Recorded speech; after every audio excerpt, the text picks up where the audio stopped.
नमस्कार बंधुरा आमी रुमेला रूमिज टेस्ट एंड ट्रैवल्से सकलके स्वागत। आजकेर रेसिपि झिंगे बाटा बा झिंगे भर्ता। झिंगे बाटा बा झिंगे भर्ता एमन एकटा रेसिपि जेटा दिए आपनी एक थाला भात निमेषेई खेये निते पारेन आर तादेर जोन्नो विशेष करे जारा झिंगे खेते एकदमई पछंद करेन ना। चलुन देखे नेওয়া যাক रेसिपिटा। झिंगेटाके आमी जेभावे केटेछि सेभावे छोटो छोटो करे खोसा छाड़िये निते होबे, टुकरो टुकरो करे केटे। आर एर मध्ये अवश्यई निते होबे रसुन, लंका आर सामान्य एकटु नुन। आपनि शिलेও बेटे निते पारेन, आमी एखाने मिक्सिते बेटेछि, सेक्षेत्रे स्वादेर किन्तु कोनो असुविधा होबे ना। शिले बेटे निले बरंच भालो होबे, तबे मिक्सिते बेटे निलेও स्वादटा मंद होबे ना। किन्तु आर एकटा कथा, এই সময় কিন্তু এর মধ্যে ব্লেন্ডারের মধ্যে কোনো রকম জল দেয়া যাবে না, কারণ আমরা জানি ঝিঙের মধ্যে বা ঝিঙে রান্না করলে অলরেডি সেটা থেকে জল বেরোয়।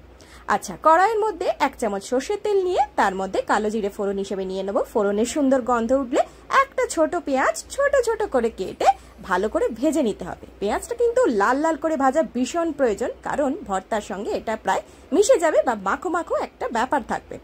পেঁয়াজটা ভালো করে ভাজা হয়ে গেলে ওই যে বেটে রেখেছিলাম ঝিঙেটা, সেটাই এর মধ্যে দিয়ে দিচ্ছি। দেখতেই পাচ্ছেন ঝিঙে বাটার মধ্যে কিন্তু একটা জলজলে জলসা মতন ভাব হয়েছে।